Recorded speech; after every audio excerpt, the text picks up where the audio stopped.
Bismillahirrahmanirrahim. Assalamualaikum warahmatullahi wabarakatuh.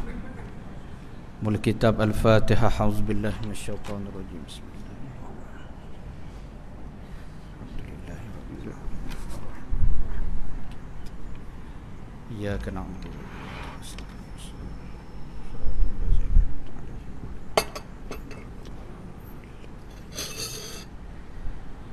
Alhamdulillahi rabbil alamin. Wabihi nasta'in wassalatu wassalamu ala rasulil amin Sayyidina Muhammad wa ala alihi wa ashabihi ajma'in. Rabbi syrah li sadri wa yassir li amri wahlul 'uqdatam min lisani yafqahu qawli. Subhanaka la ilma lana illa ma 'allamtana innaka antas sami'ul alim wa tub 'alaina innaka antat tawwabur rahim. Allahumma rzuqna mataba'atan Nabi Muhammad sallallahu alaihi wasallam awalan wa akhiran wa zahiran wa batinan wa qawlan wa fi'lan wa ibadatan wa amalan salihan, amma ba'. Dihormati seluruh ahli jawatan kuasa masjid, imam dan bilal, para alim ulama, tetamu Allah, muslimin dan muslimat, sidang jemaah yang dirahmati oleh Allah Subhanahu wa taala sekalian. Pertama dan selamanya kita ucapkan syukur pada Allah dengan lafaz alhamdulillah, segala puji bagi Allah di atas segala macam nikmat pemberian Allah yang telah kita kecapi dan yang telah kita rasai.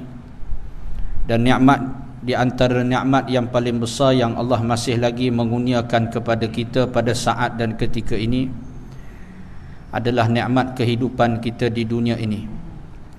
Nikmat dengan usia dan umur yang masih tersisa, kerana dengan umur merupakan modal yang terbesar bagi seseorang hamba untuk melakukan amal yang soleh.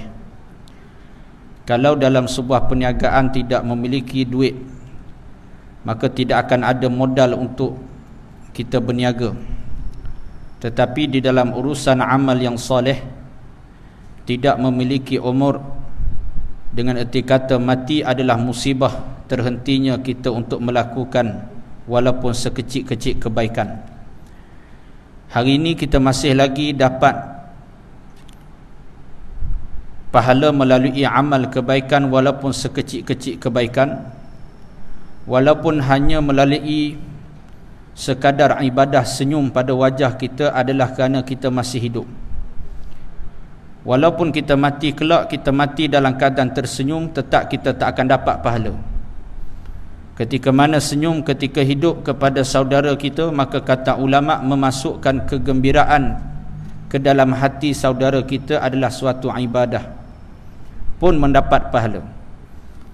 Dengan umur kita masih lagi dapat menyempurnakan ucapan menjawab salam. Ketika mana orang beri salam, kita jawab salam dengan baik, maka kita dapat pahala. Dengan umur kita dapat bertaubat, beristighfar, bertasbih, berselawat. Semuanya itu bermodalkan umur dan usia yang Allah Ta'ala masih lagi kurniakan kepada kita. Dan malam ini merupakan telah masuknya tahun bulan baru dan telah berlalunya Rabiul Awal, bulan yang sentiasa mengingatkan kita kepada Sayyiduna Rasulullah sallallahu alaihi wasallam. Sehingga satu kisah bagaimana Abu Lahab ketika mana mendapat khabar gembira bahawa anak kepada Aminah, anak kepada Abdullah iaitu Muhammad telah lahir, menyebabkan Abu Lahab bila lahir Nabi Allah Muhammad ketika itu, yang mana Abu Lahab tidak mengetahui lagi bahawa anak saudaranya itu bakal menjadi Nabi dan Rasul. Lalu kemudian orang yang mula-mula di antara yang mendapat perkhabaran adalah Suwaibah. Suwaibah merupakan hamba sahaya kepada Abu Lahab. Setelah mendapat khabar bahawa Aminah melahirkan anak yang diberi nama Muhammad, maka Suwaibah bergegas pergi jumpa dengan Abu Lahab, tuan dia, majikannya, memberitahu khabar yang penuh gembira ini. Sehingga terlalu bergembira dengan khabar tersebut, Abu Lahab memerdekakan Suwaibah sebagai hambanya, hamba yang merdeka, kerana terlalu gembira dengan kelahiran anak kepada Aminah.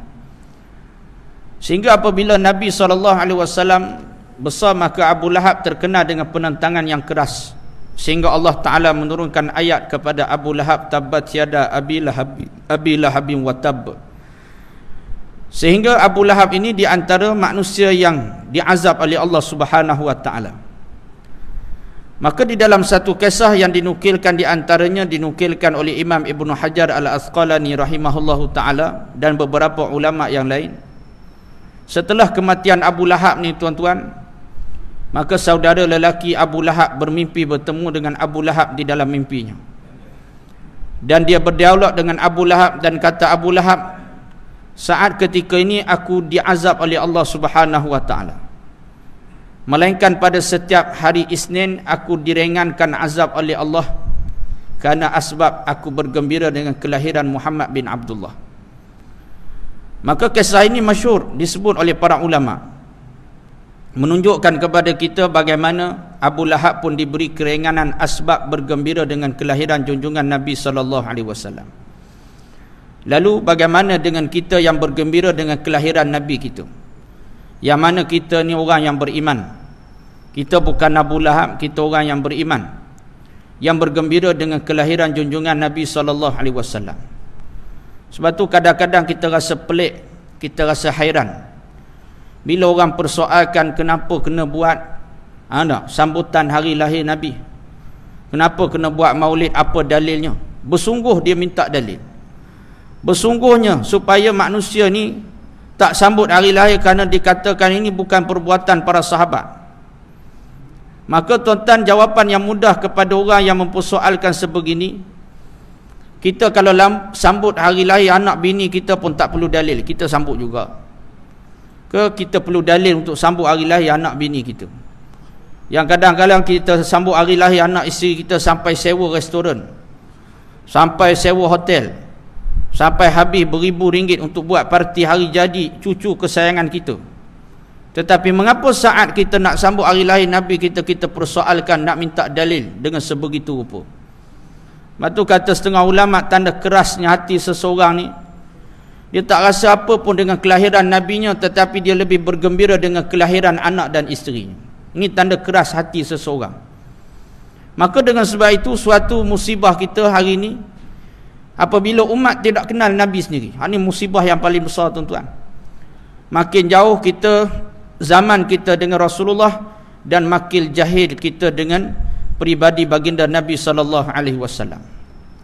Sehingga hari ini kita menyaksikan orang bukan saja tak kenal sunnah Nabi, bahkan orang tak kenal Nabi ni Nabi ni secara kecilnya, dia macam mana, besarnya macam mana, mak dia siapa, ayah dia siapa, orang tak mengenali. Bahkan bila sebut nama Nabi, orang hanya kenal Muhammad, tak kenal nama ayah Nabi. Ada seorang ustazah ni tuan-tuan, dia mengaji seorang muslimat, yang saya kira mungkin muslimat tu dalam 40-an. Jadi kebetulan waktu kelas tu dalam bulan Rabiul Awal, kata ustazah ni kepada muslimat ni, katanya, dia kata bulan ni bulan kelahiran Nabi SAW. Jadi bila ustazah ni sebut begitu, anak murid dia yang muslimat 40-an ni tuan-tuan, dia rasa pelik dan hairan. Dia tenung je muka ustazah ni. Lalu dia tanya balik ustazah ni, dia kata, ustazah, maksudnya Nabi lahir bulan ni ke? Dia tanya balik ustazah. Kata ustazah, ya, Nabi lahir bulan ni lah, bulan Rabiul Awal. Dia lagi hairan, dia lagi pelik. Dia pun tanya lagi ustazah, maksudnya Nabi ni dia jadi baby macam kita ke? Membesar jadi kecil macam kita ke? Dia kata. Tadi tanya balik ustazah. Maka kata ustazah, ya betul lah, Nabi lahir jadi baby macam kita, membesar macam kanak-kanak biasa. Maka dia kata, astagfirullah ustazah, saya ingat selama ni Nabi ni turun dari langit. Dia kata, Allah tuan-tuan, ini yang berlaku orang Malaysia kita tuan-tuan. Tak? Cerita benar. Dia kata, saya ingat Nabi ni lahir turun dari langit, terbang ke sana, terbang ke sini, macam Ultraman tu tuan-tuan. Barangkali lah. Dia ingat macam superhero tu, pergi terbang sini, terbang sini. Jadi begitulah kejahilan kita di dalam mengenal junjungan Nabi SAW. Sedangkan tuan-tuan, orang yang paling kita harapkan syafaat di akhirat kelak Rasulullah. Tuan-tuan, atas dunia jutaan manusia kenal kita, Dalam negeri kenal kita, luar negeri kenal kita, luar negara kenal kita. Tapi di akhirat kelak seorang makhluk tak kenal kita, celaka kita di akhirat kelak. Siapakah dia? Sayyiduna Rasulullah sallallahu alaihi wasallam. Kita terkenal atas muka bumi sekalipun tuan-tuan, akhirat kelak seorang saja tak kenal kita, Rasulullah tak kenal kita, celaka hidup kita tuan-tuan. Nabi tak kenal kita, seteguk air telaga Kausar kita tak boleh minum tuan-tuan. Seteguk telaga Kausar, air daripada telaga yang menjadi syarat kita masuk syurga, tak boleh kita dapat. Hanya kerana Nabi tak kenal kita sebagai umat dia. Jadi sebab tu tuan-tuan, perkara yang terpenting adalah bagaimana kita nak beramal di dunia ini agar kita mendapat tempat di sisi Nabi SAW. Sebagaimana kerinduan sahabat tuan-tuan, ada sahabat yang menangis sepanjang malam, bukan kerana Rasulullah wafat, tetapi kerana terpisah tempat tidur sahaja. Di antaranya Sayyidina Thawban radhiyallahu an. Sayyidina Thawban ni tuan-tuan, bila dia nak tidur malam, asal je nak terlelap mata dia, maka dia rasa sedih. Sedih kerana apa? Kerana Rasulullah tidur di rumah baginda, sedangkan dia duduk di rumah dia sendiri, terpisah tempat tidur. Bukan Rasulullah wafat, hanya terpisah tempat tidur. Tak tahan menanggung kesedihan terpisah tempat tidur. Lalu dia terbayang, bagaimana kalau aku terpisah, aku berada dalam neraka sedangkan Rasulullah dalam syurga Allah. Sehingga dia menangis tuan-tuan, sampai bekak, merah mata ni. Sehingga keesokan pagi Rasulullah tanya kepada Sayyidina Thawban, wahai Thawban, kamu sakit mata ke? Kata Thawban, tidak ya Rasulullah. Lalu Thawban menceritakan kenapa matanya merah. Rasulullah terdiam je tuan-tuan. Kerana Rasulullah tahu urusan syurga neraka ni bukan urusan baginda, ni urusan Allah Subhanahu wa taala. Begitulah juga bagaimana peribadi para sahabat radhiyallahu anhum. Mereka tuan-tuan di dalam mencontohi Nabi sallallahu alaihi wasallam. Batu kita kalau nak dapat syafaat Rasulullah, nak supaya kita mendapat tempat di sisi Nabi, perkara paling pertama tuan-tuan, sunnah kita wajib ikut. Sunnah Nabi, perjalanan Nabi kita kena ikut. Ibadat Nabi, maka itulah ibadah kita. Sedekah kita, itulah sedekah Nabi. Zakat, cara kita berzakat, itulah zakat yang diajar oleh Nabi kita. Di dalam segala urusan kehidupan kita adalah mengikuti jalan sunnah Nabi SAW. Sebab itu, di antara salah seorang sahabat yang terlalu bersungguh mengikuti jejak-jejak Nabi SAW, antaranya adalah Sayyiduna Abdullah ibnu Umar radhiyallahu anhum, anak kepada Sayyidina Umar Al-Khattab. Yang mana Sayyidina Umar ada seorang anak yang bernama Abdullah. Maka Abdullah bin Umar, dia akan perhati pada setiap langkah Rasulullah. Di mana Nabi berhenti solat, maka dia akan berhenti solat di tempat yang sama. Walaupun dia boleh solat kat tempat lain, tapi dia akan berdiri solat di tempat yang Nabi pernah solat. Di mana Nabi berhenti berdoa, dia akan berhenti berdoa di tempat yang sama. Walaupun dia boleh berdoa kat tempat lain, tapi kerana nak sama dengan Rasulullah, maka dia akan berdoa di tempat yang sama, dan cara angkat tangan pun sama dengan Rasulullah angkat tangan. Sehingga kata Sayyidatuna Aisyah radhiyallahu an, tidak aku lihat seseorang pun yang mengikuti jejak-jejak baginda Nabi SAW melainkan seperti Abdullah bin Umar. Orang yang memang bersungguh duk ikut jejak Nabi SAW.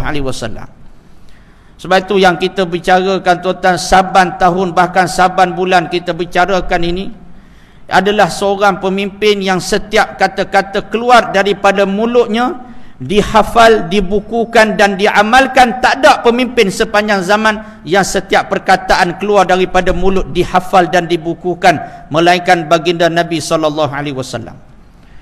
Nabi tuan-tuan, apa yang keluar daripada mulut baginda dihafal oleh sahabat. Apa yang keluar daripada mulut baginda dibukukan, sehingga ada hadis, ada kitab Sahih Bukhari, kitab Sahih Muslim, Sunan Ibnu Majah, dan juga banyak kitab-kitab yang menceritakan tentang perkataan yang keluar daripada mulut baginda Rasulullah. Tidak ada mana-mana pemimpin atas dunia daripada dulu sampai hari ini yang setiap gerak-gerinya tu diperhatikan dan diingat, disampaikan kepada generasi turun-temurun, melainkan setiap perbuatan yang keluar dan terbit daripada akhlak junjungan Nabi SAW. Bahkan tidak ada tuan-tuan yang orang ingat, seluruh dunia ingat kelahirannya, melainkan Nabi SAW. Kita tak ingat hari lahir Presiden Amerika, Kita tak ingat, bahkan kita pun kita ingat tarikh lahir Perdana Menteri kita pun kita tak ingat. Kadang orang sini ingat memang hebat sungguh lah. Tak. Dia hafal hari lahir Perdana Menteri pun hafal, menteri besar pun dia hafal, menteri-menteri dia hafal tarikh. Tak. Kadang-kadang tarikh lahir bini dia pun tak ingat. Tak. Tak. Saya pun tak ingat tarikh lahir bini saya, tuan-tuan tak saya tanya. Tak. Jadi nak katanya betapa Rasulullah orang ingat tarikh lahir. Dan setiap kata-kata yang keluar daripada mulut baginda maka orang hafal dan orang ikut.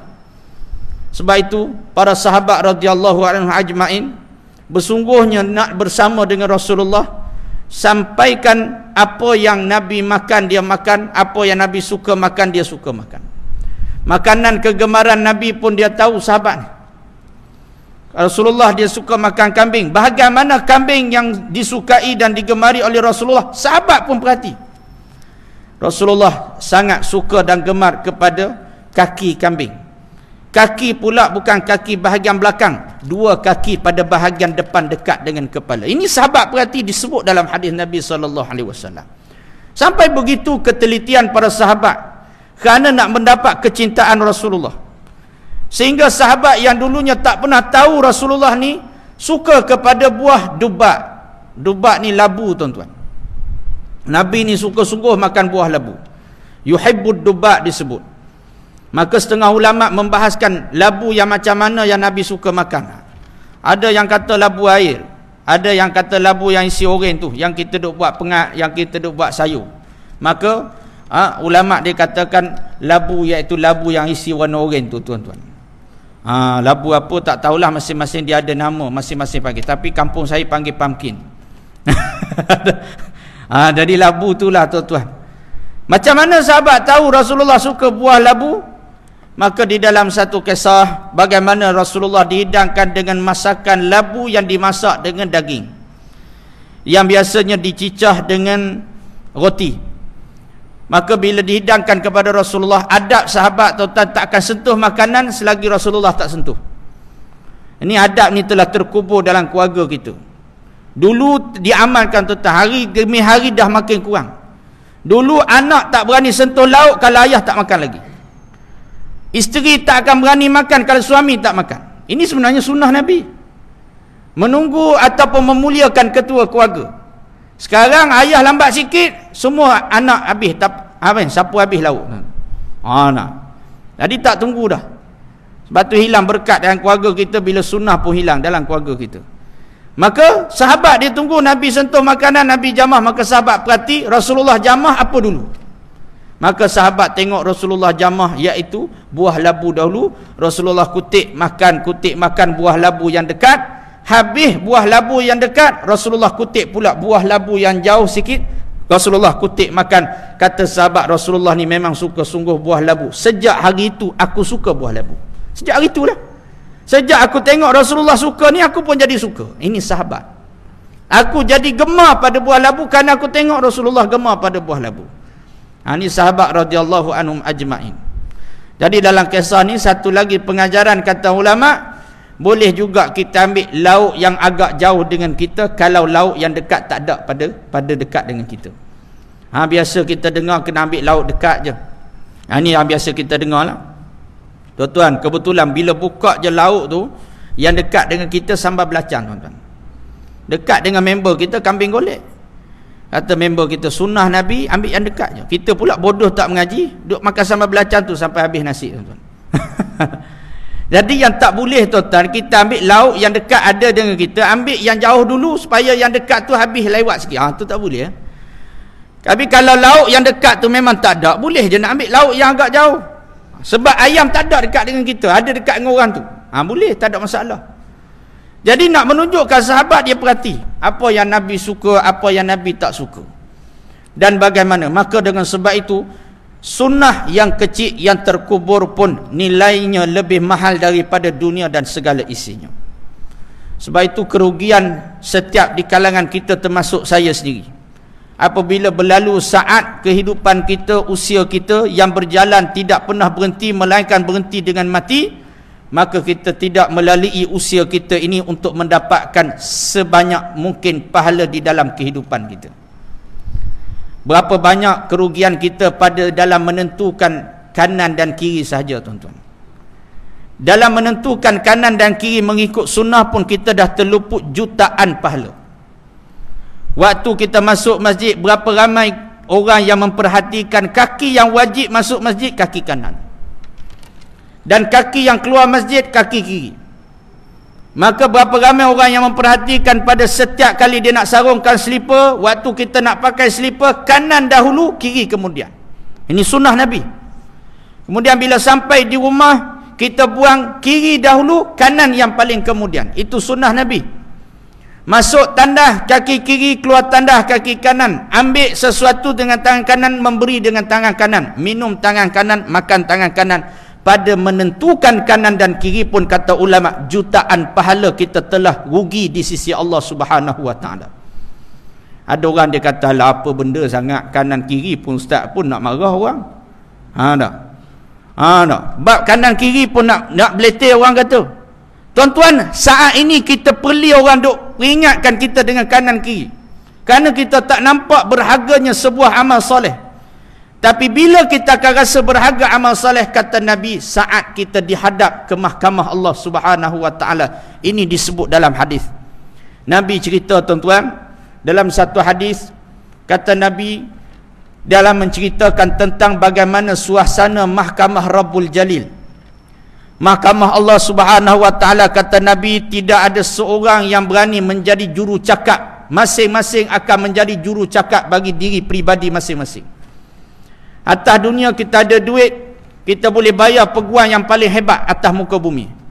Kita boleh bayar peguam yang paling lantang bercakap, paling bijak berkata-kata, yang boleh meragukan kes kita, kes berat boleh jadi ringan, ataupun ada kes boleh jadi terlepas kes. Kita boleh buat dengan segala apa yang ada, kita boleh buat, kita boleh bayar untuk siapa yang menjadi peguam bela kita. Maka kata Nabi, di hadapan Allah, mahkamah Allah, seorang pun tak berani untuk menjadi juru cakap kita. Masing-masing akan menjadi juru cakap masing-masing. Walaupun dulu dia ketua menteri, walaupun dulu dia ketua negara, walaupun dulu dia presiden, walaupun dulu dia Datuk Seri, Tan Sri, tuan-tuan, di hadapan mahkamah Allah, pribadi bercakap pribadi, tuan-tuan.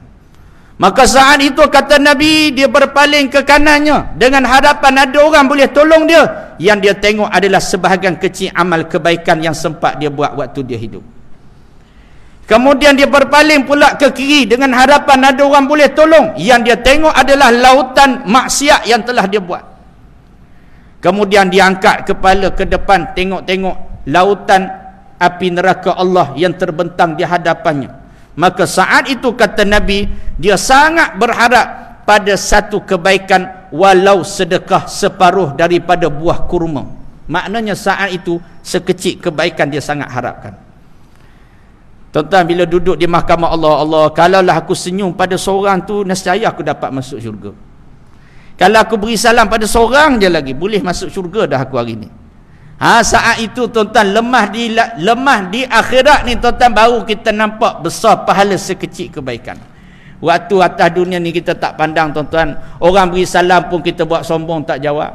Orang senyum kat kita pun buat muka masam gitulah, macam nasi basi, tuan-tuan, muka kita.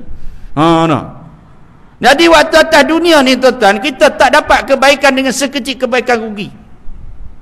Dia saya bagi contoh mudah lah, tuan-tuan. Kita waktu kita duduk kat darat ni, pelampung yang harga RM3 kita tak pandang pun. Orang jual pelampung, kalau kedai RM2 4%, RM2 4% lah harga pelampung tu. Ataupun pelampung RM5. Tak ada harga pun waktu kita duduk atas darat ni, tuan-tuan. Pelampung tersebut tak ada harga. Tapi bila pelampung ni ada harga ketika mana kita lemah di dalam air. Waktu kita lemah di dalam air, tuan-tuan, orang hulur kita dua saja. Satu pelampung, yang kedua orang hulur kita emas seberat 5 kilogram. Emas 999 seberat 5 kilo dengan pelampung sebiji. Pelampung tu harga RM5. Kalau ambil emas 5 kilo dengan kita mampu, tuan-tuan, tenggelam dengan emas tu sekali. Ambil pelampung, kita selamat. Saat itu, tuan-tuan, kita tak peduli pelampung mahal ke murah, cak Adidas ke cak ayam ke, tetap kita sambal asal selamat, boleh selamat di dalam air ni, tuan-tuan. Di hadapan Allah, tuan-tuan, saat itu kita akan sambal segala kebaikan yang pernah kita buat, walau sekecil-kecil kebaikan yang dulu kita tak pandang. Allah setakat mengaminkan doa je pun, Allah, setakat langkah kaki kanan je pun, saat itu kita menagih walau hanya pada kanan dan kiri. Tak miskinnya tuan-tuan, kita langkah kaki kanan masuk masjid. Tak ada hilang deposit dalam hidup kita. Masuk rumah kita dengan kaki kanan, tak adalah rugi kita punya duit dan harta kita. Yang rugi adalah kita terluput daripada kebaikan hidup di dunia ini. Saya dalam satu pengajian saya dengan guru saya tuan-tuan, dalam satu pengajian saya ditegur oleh guru saya. Waktu tu dia mencerita tentang bagaimana Nabi memuliakan tangan kanan.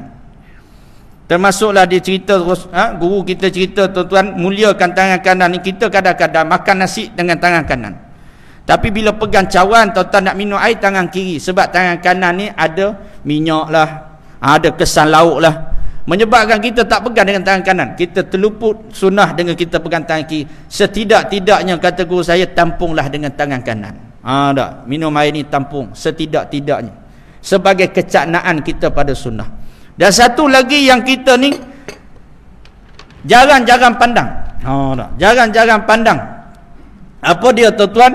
Iaitu memuliakan tangan kanan, termasuklah juga memakai cincin pada tangan kanan dan juga memakai jam pada tangan kanan. Jam ni benda mulia tuan-tuan. Kita tengok waktu solat, kita tengok waktu kita nak cari nafkah. Kalau orang perempuan tengok waktu nak khidmat untuk suami, waktu nak masak untuk anak-anak. Ni jam ni benda yang mulia. Termasuklah kata ulama, memuliakan benda yang mulia ini meletakkan pada tangan yang mulia, iaitu tangan kanan. Jadi dalam pengajian tu tuan-tuan, saya pakai jam tangan kiri. Dah. Jadi kata guru saya, barangkali sebab pakai jam tangan kanan, mungkin itu yang menyebabkan kita masuk syurga Allah. Barangkali, dia kata. Saya tersentak tuan-tuan. Saya tukar terus jam pakai tangan kanan ni bukan belasan tahun yang lepas, baru 2-3 tahun yang lalu. Baru lagi lah tuan-tuan. Jadi bila keluar tu saya pun berlatih pakai jam tangan kanan tuan-tuan, kekok sungguh. Janggal sungguh. Sampai saya bawa kereta, saya buang jam. Sebab rasa janggal sungguh ni. Cuma kita tanam satu keazaman dalam diri kita. Kalau sunnah yang besar pakai serban dengan sunnah-sunnah lain, payah dah aku nak buat. Takkanlah hanya menukar jam letak pada tangan kanan, bagi memuliakan tangan kanan pun kita tak boleh nak buat, maka kita rasa rugi. Maka berlatih-berlatih tuan-tuan, alhamdulillah kekal sampai hari ini. Yang saya niat satu je, kalau aku mati tengah bawa kereta, aksiden ke apa ke, paling tidak satu sunnah kebaikan ataupun 2 sunnah yang terlekat pada jasad kita. Paling tidak tuan-tuan. Jadi saya tak suruh tukar sekarang. Kalau balik rumah nanti berlatih lah, insyaAllah, usahalah. Tapi baru ni ada saya pergi kuliah satu tempat, seorang jemaah haji ni dah tua dah. Tak, mari-mari kat saya, ingat nak marah saya apa ke? Tak, dia kata, Ustaz, saya dah tukar dah jam tangan kanan, dia kata. Terkejut kita, ingat dia nak marah kita berlatih apa tuan-tuan. Tak, saya dah tukar jam tangan. Saya kata alhamdulillah, moga asbab kebaikan kita bersama. Tak ada apa tuan-tuan. Tak, kita tak nak rugi je hidup kita ni. Kalaupun kita pandang benda tu remeh tuan-tuan, tapi tidak bagi orang yang alim, dia tak pandang benda tu remeh tuan-tuan. Dia pandang itu satu kerugian. Termasuklah kalau orang perempuan mendahulukan tangan kanan pakai barang kemas. Melainkan kalau tangan kanan ustaz dah penuh 10 kilo dah tangan kanan. Allah. Jadi orang Malaysia 19 ni kaya-kaya. Setiap kali anniversary bagi 1 kilo kat bini mah. Jadi penuh tangan kanan baru isi tangan kiri. Ataupun maknanya mendahuluilah apa-apa dengan tangan kanan, supaya kita mendapat kebaikan dunia dan akhirat. Saya duk perhati waktu kita khidmat dengan guru tuan-tuan, dengan orang alim ni. Waktu kita khidmat tuan-tuan naik tangga masjid, saya perhati tuan-tuan. Dengan sunnah yang dia duk ajar ni, kita perhati guru kita. Macam mana guru kita beramal dengan sunnah. Jadi ada seorang guru saya tengok, macam saya sebutkan tadi, dia lepaskan kaki kiri dahulu, baru kaki kanan. Dia naik anak tangga masjid tuan-tuan dengan kaki kanan, dan dia berakhir naik ke tangga terakhir masjid pun dengan kaki kanan. Maksudnya apa dia? Sebab itu dituntut ataupun disarankan pada masjid surau kalau nak buat tangga, buat bilangan ganjil, seperti mana mimbar Rasulullah dengan bilangan ganjil. Supaya apa? Bilangan ganjil ni tuan-tuan, kita naik kaki kanan, berakhir dengan kaki kanan juga. Kalau bilangan genap, naik kaki kanan, berakhir dengan kaki kiri. Dan ini disebut oleh para ulama.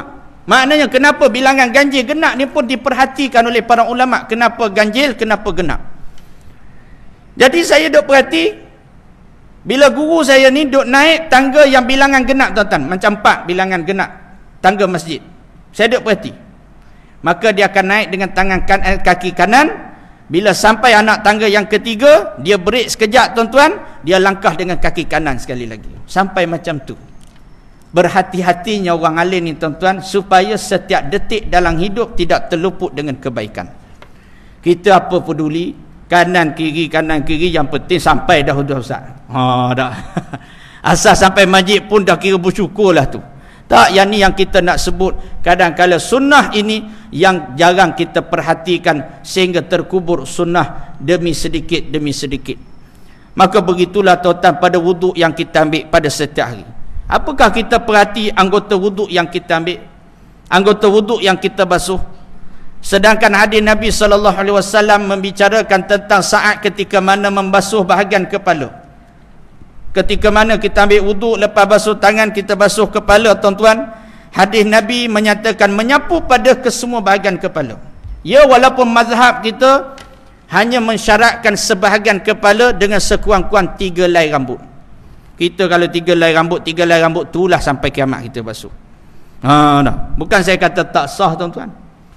Tetapi kata ulama, 1 helai rambut yang terluput basah daripada terkena wuduk itu lebih rugi daripada dunia dan segala isinya. Tuan-tuan, itu sehelai rambut yang tak terkena air wuduk, kita kena rasa rugi. Maka guru saya ajar cara yang paling mudah.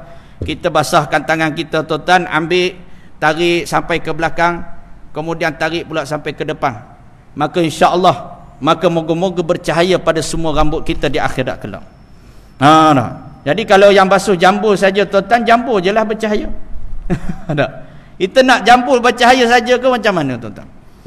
Akan kata guru saya, nak kenal orang Melayu ni sampai akhirat mudah itu. Tengok yang jambul saja bercahaya tu biasa orang Melayu lah tuan-tuan. Kalau orang Pakistan, kita pergi Mekah tuan-tuan, kebanyakannya basuh semua. Dia basahkan semua.